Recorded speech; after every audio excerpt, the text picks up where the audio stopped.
because Floyd Mayweather's arrested. Is over. This is not going to end well. This will not end well. Himself, he had to crawl under his rock, out of his rock, and make some noise. Man, cold bones. That too. Cold. Tell Floyd to get on live. Tell him show where he at. He owe them people over in Dubai that money. Tell him get on live right now. And he owe people in Saudi Arabia money too.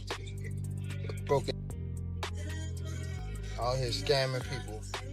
The boxing world is in shock, and this time, it's not about a fight announcement. After reports surfaced about Floyd Mayweather Jr.'s alleged arrest, reactions from fighters across the sport came fast and sharp. Instead of sympathy, many offered a different perspective. Some believe the former pound-for-pound king is having difficulty adjusting to life without the spotlight firmly fixed on him. According to several voices in the boxing community, Floyd built his empire on attention, the cameras, the headlines, the grand entrances. Now, critics argue that stepping away from that level of fame may not be as easy as it looks. A few have even described his recent moves as attempts to stay relevant, suggesting there's a sense of urgency behind them. Oscar de la Hoya also weighed in, hinting that the constant media presence could point to a deeper need, whether that's financial motivation or simply a desire to remain in the public conversation. He suggested that when someone repeatedly makes noise, there's usually a reason behind it. But the controversy doesn't end there. Mayweather's name has also been connected to an alleged $42 million investment scheme that's raising serious questions. Reports claim he endorsed businesses now accused of misleading fans and investors. Those allegations have fueled speculation about whether these ventures were strategic business plays or signs of financial pressure behind the scenes. For a man who built his brand around wealth and control, the narrative is shifting. Doubts about stability, whispers about chasing risky opportunities, and questions about motivation are beginning to cloud the image he worked so hard to construct. Whether this is simply another storm he'll weather or a turning point in his legacy remains to be seen. But one thing is certain. When Floyd Mayweather makes headlines, the boxing world pays attention. Hello, Instagram, what's up with all that stuff? Yeah, no, I mean, obviously, you know, he tried to steal somewhat of Canelo's thunder. He couldn't help himself. He had to crawl under his rock, out of his rock, and make some noise. But look, he's retired. I mean, either he's hurting for attention or he's hurting for money. And you know, we strongly feel that, look, Canelo's the man right now. He's the highest paid athlete in the world, and then we move on and we go forward and we continue. Floyd Mayweather Jr. didn't hold back when addressing what he sees as a major problem in the fight game: loyalty, or the lack of eye to eye and candid remarks. He voiced frustration over fighters he once mentored, helped promote, and guided to stardom, only to hear criticism from those very same individuals. From his perspective, the gratitude he expected never materialized once the spotlight shifted away from him. He was particularly direct about Oscar de la Hoya, accusing him of turning his back after enjoying the benefits of Mayweather's influence and support. In Mayweather's eyes, this wasn't just professional disagreement, it was betrayal. For Floyd, boxing has always been more than titles and paydays. It's about respect and remembering those who helped you climb. And right now, he feels that principle has been forgotten by too many in the sport. But it's so crazy. When we talk about loyalty in the sport of boxing, when we talk about loyalty, when you look at Canelo, there's Steven Espinoza, and the Showtime team let this, and myself, we helped build this guy up. He was fighting on my undercard. He was the co-main. We helped build this guy up. And you know what Oscar de la Hoya do? You know what Mr. Loyal Oscar de la Hoya do? I'm sorry, Miss Disloyal Oscar de la Hoya do? He take him right over to HBO and cut a deal with HBO. And when he cut the deal, he got money, but I bet Canelo didn't see none. But these are the things that people don't know about in the sport of boxing. Oscar de la Hoya has reflected on just how game-changing his bout with Floyd Mayweather Jr. was for Floyd's career. Before stepping into the ring with de la Hoya, Mayweather was earning respectable purses, but nothing compared to the megabucks of later years. That single high-profile fight, however, changed the trajectory entirely. The matchup propelled Floyd into mainstream attention, elevating him from a talented champion to a global superstar. It was during this period that Money Mayweather truly emerged, a figure synonymous not only with victory, but with luxury, wealth, and an almost untouchable persona. De La Hoya credits that pivotal encounter with transforming Floyd into a household name, cementing his image as a symbol of financial power and high living both inside and outside the ring. $2-3 million on my undercards. After beating me, Mayweather becomes Money Mayweather, and he becomes this global superstar. I think we sold 2-point-something million homes. I believe he made something like 8 million all said and done. And what did you make all said and done in that fight? I had to be closer to 80. You made 80 million, he made 8 million. So the negotiation was 90-10? Sometimes fighters don't understand negotiating the right. Away from the ring, Floyd Mayweather Jr. has faced legal battles that echo controversies in other entertainment fields, including cases involving Lil Uzi Vert. Both have been named in lawsuits stemming from accusations of mistreatment, bringing unexpected courtroom drama into their lives. For Floyd, many observers argue that his vast fortune created a sense of invincibility. With money seemingly able to solve anything, he often acted freely, without fully weighing the potential fallout.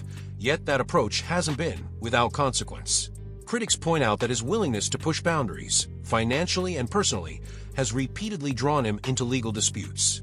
For someone whose career has been defined by dominance, these challenges represent a different kind of fight, one played out in courtrooms rather than arenas. Johnny Fastlane here with allhiphop.com. So the situation is crazy, man, because Lil Uzi Vert and Floyd Mayweather are being sued for an assault that happened last June in New York, right? The whole situation is that the person that's suing them says that he saw Floyd Mayweather's truck and he went across the street while he was filming to get some footage of it. And basically the whole money team, you know, Floyd Mayweather's team and Lil Uzi Vert came out of the truck and beat the crap out of him, right? It's crazy as hell because Lil Uzi Vert responded and he said that he don't even know Floyd Mayweather. He was not there and you guys got the wrong person, right? I've never seen Mayweather and Lil Uzi Vert in the same place together at all ever, and I'm guessing that it's probably somebody from Mayweather's team that kind of looks like Uzi, right? Either way, man, Uzi is wrapped up in this lawsuit. We'll see if they take his name off of it once they figure out what's going on, but yeah, let me know what y'all think about this in the comments. Floyd Mayweather Jr. and golf superstar Tiger Woods found themselves at the center of a surprising legal controversy involving allegations of jewelry theft from a retail store. For Mayweather, the case intensified public attention on his financial behavior. Known for flaunting luxury cars, designer wardrobes, and extravagant lifestyles, he has long been seen as the embodiment of wealth.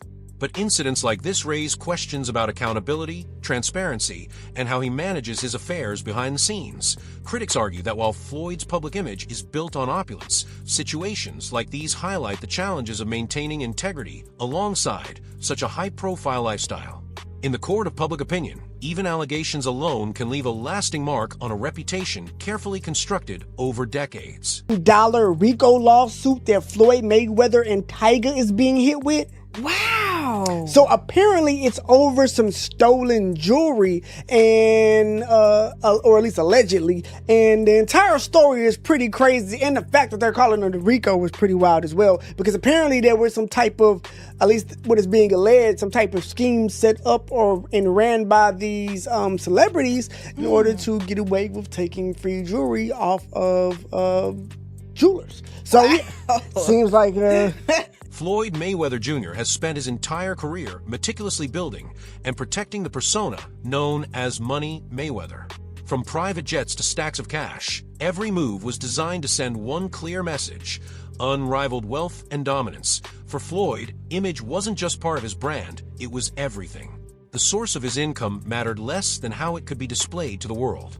Luxury had to be visible, success had to be undeniable, and the lifestyle had to appear limitless. This intense focus on perception sometimes pushed him toward risky or questionable financial choices, all to maintain the aura of endless prosperity. When your identity is inseparable from extravagance, every decision becomes a statement, and the pressure to prove it never lets up. For Mayweather, the spotlight hasn't just shone on his skill in the ring, it illuminated the empire he wanted the world to see, one that always seemed unstoppable. Blue, you know, you see a chop.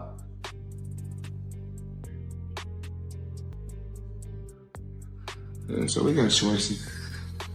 Red, as you guys can see. Come on, follow me. Come on, let's go around. We got the choices. The original McLaren, as you guys can see.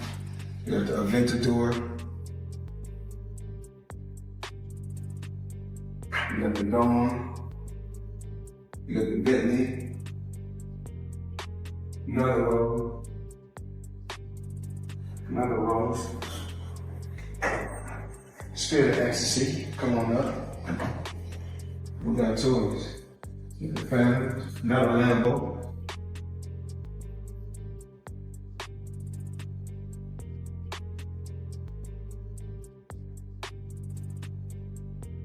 Keys somewhere for this.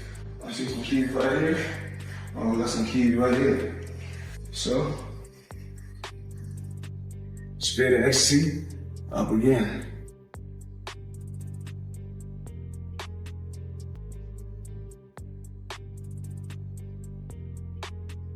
Up again. You can see the seats.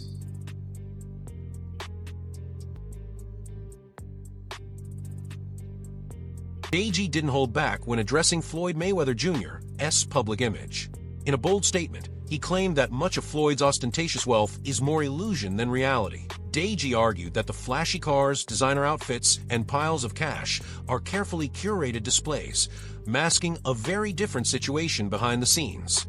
According to him, what the public sees is designed to impress, not necessarily to reflect actual financial stability. That he also pointed to a deeper issue: insecurity. Deji suggested that Floyd's fixation on material possessions isn't purely about success, but rather a way to cope with internal struggles. The relentless pursuit of flashy status symbols, he argued, may stem more from a need for validation than genuine prosperity. These remarks stirred conversation across social media, shifting the spotlight from Floyd's championship legacy to the story behind the persona, and leaving fans questioning how much of Money Mayweather is really as limitless as it appears. Yeah. How was he? Like, oh, so he's fake as hell. Oh, really? Oh my god. He's so fake and he's insecure as hell. And the thing is, I don't even care about saying all this stuff. Yeah, you're not gonna fight me, are you, bitch? Okay. He's so insecure. So let me just tell you like some things that happened. Okay. So this was the Dubai podcast. For some reason, he's just making these noises, slah, slah, slah, to his whole team, slah, slah, and just making some weird noises. It made no sense. And then one of my fans said, "Hey yo, Deji, I flew all the way from the UK for this." And then he you don't have to respond to that, no, but he responds being like, "It don't matter, man. You in Dubai now." like why? Like what do you call them things you get for Christmas? Those soundboards. Yeah. Gervonta Davis, who was once under the promotional umbrella of Floyd Mayweather Jr., recently dropped explosive claims about Floyd's financial situation. According to Davis, Mayweather allegedly owes substantial amounts to people in Saudi Arabia, raising questions about the stability of his fortune. He went further, asserting that Floyd has reportedly engaged in questionable schemes overseas in an attempt to sustain his lavish lifestyle. These revelations paint a startling picture. The man once considered untouchable in both boxing and business might be facing serious financial turbulence. For someone whose brand was built on invincibility, wealth, and influence, the notion of vulnerability, particularly abroad, adds a new and dramatic twist to Floyd's story. Whether these allegations are accurate or exaggerated, they have reignited debate over the real state of Money Mayweather's empire, leaving fans and critics alike watching closely. Man, cold bombs. That too. Cold. Tell Floyd to get on live. Tell him show where he at. You owe them people over in Dubai that money. Tell him to get on live right now. And he owe people in Saudi Arabia money too. Broken. Out here scamming people. When Gervonta Davis went public with his criticism of Floyd Mayweather Jr., Floyd's response was anything but confrontational. Rather than directly refuting the claims, he positioned himself as the wrong party, emphasizing that Davis had every right to voice his opinions. Floyd went on to express continued respect and pride for Davis, framing his words in a way that seemed to downplay the conflict. The message was clear. He wanted to appear magnanimous and composed, even as underlying tensions simmered. By projecting respect and understanding, Floyd aimed to soften the criticism while maintaining his public image, masking the friction that had clearly developed behind the scenes. Tank Vince out on social media. He's been through a lot, throughout his life. But I take my hat off to him. I'm proud of him. Saturday night we had a game plan, and you know, a lot of times when he says certain things on social media, I say, you know, he's to me he's still a kid, and when I was that age, I probably would have did the same thing. I didn't have a Floyd Mayweather to stand behind me and tell me, you know, about what's right and what's wrong. He got the job done, but my hat off to Ryan Garcia, tough competitor, tough fighter, and the best man. Despite the larger-than-life image of Money Mayweather, reports suggest that Floyd Mayweather Jr. has had to rely on bank loans amid growing financial pressure. Even as debts accumulate, Floyd appears determined to uphold the extravagant lifestyle that built his brand. Luxury cars, designer clothing, and high-profile displays of wealth remain front and center, a deliberate effort to protect his public persona. But this drive to maintain appearances may be backfiring. By spending to project endless prosperity, he risks deepening the very financial troubles he's trying to hide. The result is a cycle. The more he showcases wealth, the more pressure there is to keep it up, trapping him in a pattern of living beyond his means. I'm sure how many of you have seen, and was it Floyd Mayweather? He did this interview, and he was talking about how he got a loan. He got a loan from a bank, and his new real estate deal is going to make him $300 million a month. You see that? Yeah, I see that. Yeah. Now, the fact that he pointed out was that everybody knows that he got his own capital, which is, money, right? But he still leveraged other people's money. Absolutely. So now he's making $300 million a month. Right. Well, he's gonna, that's gonna be his plan. So, just like I said, for like this, back to your example, right?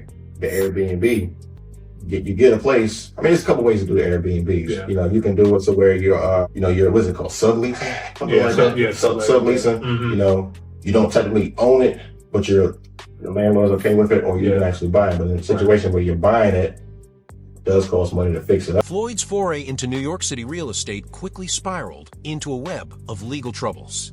Officials started asking tough questions. How was he funding these lavish properties while carrying massive debts? His flashy lifestyle clashed sharply with his tax records, revealing that he owed the IRS substantial sums that remained unpaid. Adding fuel to the fire, Logan Paul claimed Floyd had failed to pay him for their exhibition fight. UFC President Dana White weighed in, explaining that in exhibition bouts, it's the promoter who handles the fighter's pay. Since Floyd had taken on the role of promoter himself, the responsibility fell squarely on his shoulders, raising serious red flags about how he manages his business affairs. We got Floyd Mayweather back in the real estate news again. This guy's on an acquisition spree like I haven't seen in a long time. You got to remember, in October, he bought a portfolio of multifamily properties in around Manhattan for $402 million. Well, this time he went all in on office property for a $10 billion portfolio. I got this out of Real Deal, by the way. Now, some of these properties listed are 410 10th Avenue and Hudson Yards.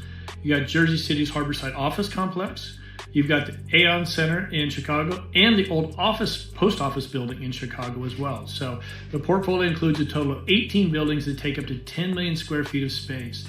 Now, he's not new to this. He's got office properties as well. He's got a pretty good portfolio so far. He's got 16 properties worth about $7 billion. He's going to add this portfolio to it, and he's going to be on a tear. So I hope he has a good marketing company as well. But congrats to him. Fed up with the delayed payment, Logan Paul announced he was ready to take Floyd Mayweather to court. He openly revealed plans to sue in order to reclaim what he was owed, adding another chapter to the mounting financial controversies surrounding Floyd. Commentator Joe Rogan didn't hold back, pointing out that Floyd's drive to face Logan seemed motivated more by money than by the love of competition.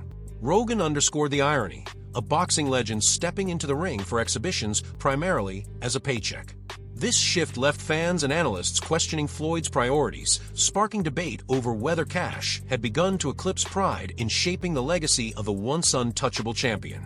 And Floyd Mayweather just fought, and Logan Paul made $20 million, and Floyd Mayweather made $100 million, and they're looking at this like, hey, what about me? Like, how come I'm not making that kind of money? Go through this with Mayweather? Yeah. Thank you. Yeah, it's honestly both. Like having people who aren't a professional promotional company control where the money goes is like, we made that mistake. But, it's Floyd Mayweather, so before we fought him, we kind of were willing to do whatever, and now after the fact, we're kind of shooting ourselves in the foot because he's a scumbag. But now that we know that, and everyone else who fights Floyd should know that, like, don't let him control the money. Would you ever fight him again under any circumstances? No, he wanted to. He reached out. Yeah. But, Jake Paul didn't mince words, boldly claiming that Floyd Mayweather is essentially broke and that many fans are still deceived by the carefully crafted image he projects. Jake insisted that the flashy lifestyle everyone admires is just a cover, and the reality of Floyd's shrinking fortune is starting to surface. Adding more heat, Conor McGregor joined the fray during the build-up to their exhibition showdown, taking jabs at Floyd by mocking his reading skills and calling him financially strained. McGregor's digs hit hard, chipping away at Floyd's reputation and revealing cracks in the wealthy persona he's long projected. Like I said, I have time for all of these guys. I'll fight anyone. I don't give a who it is. Even if they want to come and get some sparring in, let's run it. Jake, now, did Logan ever get paid with the situation with Floyd Mayweather? Nah, not yet. Floyd Mayweather's broke. You know, that's what a lot of people don't realize. He gets these big checks and doesn't pay the taxes on it. And then the IRS comes hunting him down later. He owes a lot of people I know money. And Logan's deep down on that list, so I don't know if Logan's ever going to get paid. It's kind of f***ed up. Conor McGregor didn't stop there. He also mocked Floyd Mayweather over his alleged tax problems.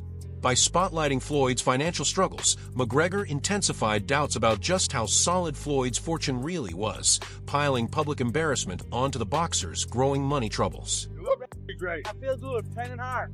Did Floyd not take out his own jets? Floyd got 3. You know what else he got? And he got tax problems. Yeah. That's what he's got. That's heavy. That's heavy. Hard to get out from underneath. Right, it is, especially when I'm on top of you. Devin Haney opened up about his encounters with Floyd Mayweather, accusing him of being manipulative and deceptive. Haney revealed that, unlike many who are dazzled by Floyd's fame and lavish lifestyle, he recognized the truth from the start. He detailed how Floyd cleverly concealed financial instability, using flashy displays, tight control, and image management to maintain the illusion of unshakable wealth. He's just trolling. He's trolling. He's telling me he's trolling. So I'm like, nah, he's not trolling. He's not trolling. That's real. Like, and it was just getting worse and worse and worse and worse and worse. What was your father saying throughout camp about that? He was same thing. Like, we was both going back and forth. Like, it gonna happen? Like, we couldn't understand. We like, why the he wanted to start this now? Now, like, why all of a sudden he playing this crazy role now? Why do you think? On the outside looking in, what would you say? I don't know, bro. Like, when I seen it, I knew it wasn't right. Floyd Mayweather's betrayal of Devin Haney is a stark example of self-serving manipulation. Just ahead of Haney's pivotal fight with Ryan Garcia, Floyd dropped a carefully edited sparring clip that made Haney look weak, a move clearly designed to undermine rather than support his protege. This wasn't a mistake, it was calculated sabotage. Rather than lift Haney up, Floyd used their connection to shield his own fragile ego, exposing insecurity behind his meticulously crafted public persona. Floyd has long championed a philosophy of living lavishly, claiming that true happiness comes from spending freely and enjoying life's luxuries. He even suggested he was happier before amassing his fortune. Yet his ongoing failure to tackle mounting debts reveals a critical flaw: neglecting responsible financial planning, a shortcoming that continues to shadow him to this day. You throw a lot of money around, don't you? Why not? You can't take it with you. I mean, there's no Brent trucks pulling up at no funeral home. So, I mean, you gotta be able to enjoy your money, but make your money work for you. Carpe diem, seize the day, live every day. Absolutely. That's Floyd Mayweather's strategy. My strategy is I'm a hustler. I'm a hustler, no matter how you look at it. Just because I may wear a diamond necklace or a big diamond ring, because another guy he wear a ring on his ring finger, and he's no better than I am. He's doing the same thing I'm doing, but he's just sweeping his dirt under the rug, and mine is out in the open. Money doesn't make people happy, but you've got a hell of a lot of it. And are you happy? Am I happy? Absolutely. I'm happy because my children are happy. I'm happy because my mom is happy. I'm not happy because of the money, because I was happier when I didn't have the money. Floyd Mayweather and rapper Tiger found themselves at the center of yet another money scandal. Miami jeweler Leonard Sulmanov came forward, claiming the pair owed close to $4 million for high-end watches and diamond jewelry. While some initial payments were reportedly made, the full amounts never materialized, adding another chapter to Floyd's growing history of financial controversies and legal battles. In 2008, three broke comics turned YouTube sketches into a $100 million empire. Adam Devine and Blake Anderson met at Orange Coast College, where they bonded over comedy. They were both regularly on the improv scene in LA, which is where Adam meets Anders Holmes. Now at the time, Blake and Adam were already shooting skits, with Blake's childhood best friend as the director and film crew. His name was Kyle Nochek. He's kind of the fourth unknown member of the group. But after Adam met Anders, he decided to bring him in the group, and the four instantly hit it off. They then created a sketch group called Mail Order Comedy, where they uploaded all their skits to YouTube and MySpace. Then in 2008, they had their best idea yet with a sketch called Fifth Year, about three roommates who partied through college and now are bumbling through life and work, if that sounds familiar. The sketch became so popular that Comedy Central actually DM'd them to see if they could make a show for them. And after a month of not answering them, they ended up pitching Fifth Year to Comedy Central, which would eventually turn into Workaholics. The first episode ran on April 6, 2011, and it quickly became a cult classic for Comedy Central. 7 seasons later, it's a streaming goldmine worth over $100 million. Then they spun that broke boy hustle into their 2018 Netflix film, Game Over Man. Now over a decade later, these four turned living room skits into a comedy dynasty, showing you don't need big budgets to have something. That wraps up today's video. Make sure to stay tuned for what's coming next.